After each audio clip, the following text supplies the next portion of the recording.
The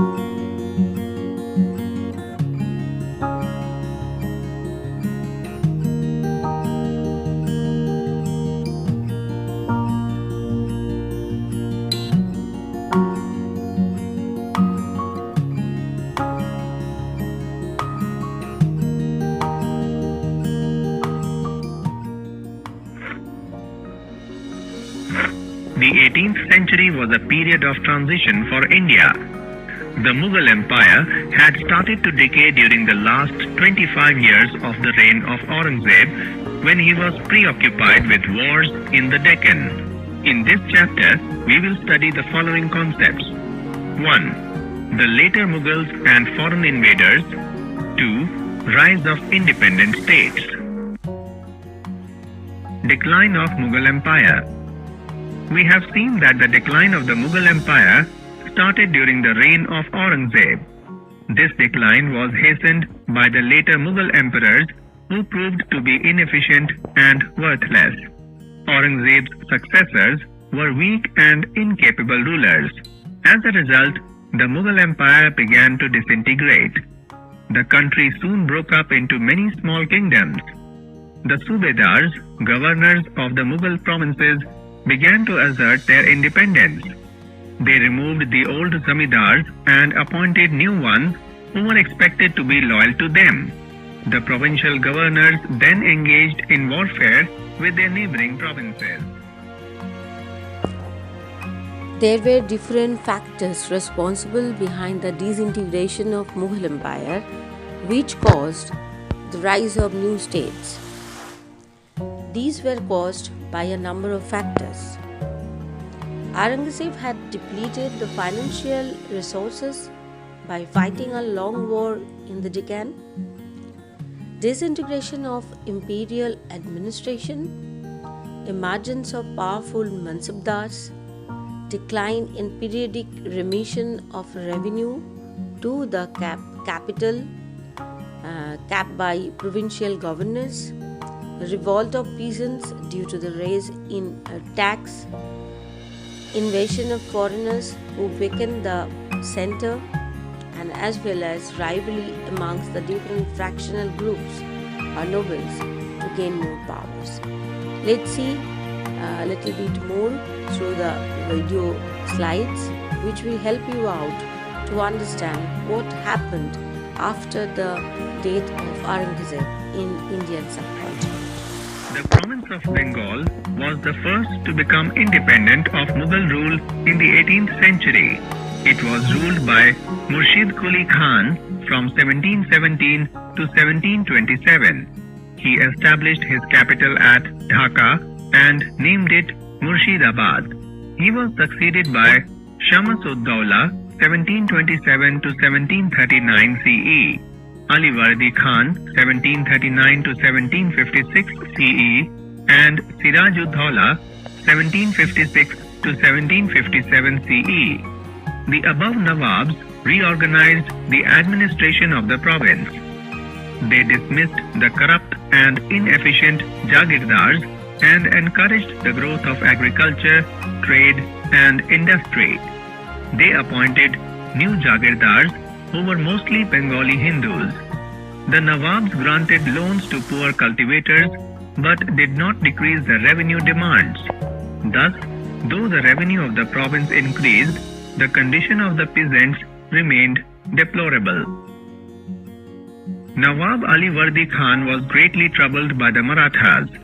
He agreed to pay tribute to them on the condition that they would not disturb the peace of Bengal. Bengal. The Nawabs of Bengal, however, met with great opposition from the British East India Company. After the death of Alivardi Khan, the new ruler, Siraj-ud-Dawla, was defeated by the British at the Battle of Plassey in 1757 CE. Siraj-ud-Dawla was captured and put to death. The company became the real master of the whole of Bengal, Bihar, and Orissa. Awadh. The provinces of Awadh, Bengal, and Mysore also came into existence as a result of revolts by Subedars. the Suba of Awadh became independent in 1722 CE, when a Persian Shia named Sadat Khan was appointed the governor of Awadh by Muhammad Shah, the Mughal emperor. Sadat Khan rapidly rose to fame and power and was summoned to Delhi at the time of Nadir Shah's invasion. He was deputed by the king to negotiate with Nadir Shah and persuade him to desist from destroying the city and return to his country on payment of a large amount of money, but Sadat Khan failed in his mission. Nadir Shah did not get the promised amount of money. The enraged marauder vented his anger on the population of Delhi. He ordered a general massacre which continued for 15 days. Sadat Khan committed suicide out of shame and humiliation. The next Nawab of Awadh was Safdarjung, who was also appointed Wazir of the Mughal Empire. He played an important role in the politics of the country. He was succeeded by his son Shuja-ud-Dawla. The state of Hyderabad was founded by Chinquilic Khan. In 1761, it was ruled by Nizam Ali. He was granted the title of Nizamul Mulk Asaf Jah by the Mughal emperor. So, his dynasty came to be known as Asaf Jahi dynasty. His successors were called Nizams of Hyderabad. Though the Nizams never declared their freedom from Mughal rule, they governed Hyderabad state as independent rulers. In 1798, the Nizam of Hyderabad came under the protection of the East India Company. The state remained under British rule till 1947. It was finally merged with the Republic of India in 1948. Punjab. The 12 Missals of Guru Arjan Dev. Missal is a word that means alike and is akin to a fighting clan. There are 12 missals of Sikhs in Punjab. Maharaja Ranjit Singh's ability to get the 12 missals to cooperate was a critical factor in the ascendancy of his becoming the ruler of Northwest India. Sikh missals: Fulkain Missal, Aluwalia Missal, Bhangi Missal, Kanhaiya Missal, Ramgadiya Missal, Singhpuria Missal, Panchgadiya Missal, Nishanwalia Missal, Sukarchekia Missal, Dalewalia Missal, Nakai Missal, Shahidan Missal. In the beginning of the 18th century, Punjab was ruled by the Mughal Subedars, but as a result of the invasion of Nadir Shah and Ahmad Shah Abdali, the Mughals lost control over Punjab. This was a golden opportunity for the Sikhs to assert their supreme political power over a large part of Punjab. They first attempted to occupy Punjab under the command of their great leader Banda Bahadur, but failed. Banda Bahadur was captured and executed by the Mughals. But the Sikhs organized themselves into Dal Khalsa and continued their struggle. They ultimately occupied a large part of Punjab, which they divided into 12 chiefdoms or missals, each under a Sikh chief or missaldar.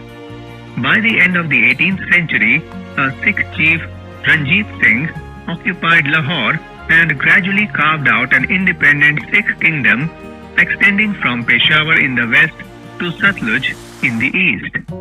However, some small Sikh states, including Patiala, Nabha, Jind and Faridkot on the other side of the Satluj, came under British protection in 1806. Rajputs. Emperor Akbar had won the loyalty and support of the Rajputs, but in the time of Aurangzeb, they had risen in revolt against him when he tried to interfere in the internal affairs of their states. After the death of Aurangzeb, they tried to free themselves from the control of the Mughal emperors, but there was no unity among them. Since they did not join hands to fight against the Mughals, they could not free themselves from the Mughal yoke. They remained nominally under Mughal rule. The most important Rajput ruler was Savai Raja Jai Singh of Amber. He built the magnificent city of Jaipur. The city was built of pink stone, which is why it came to be called the Pink City.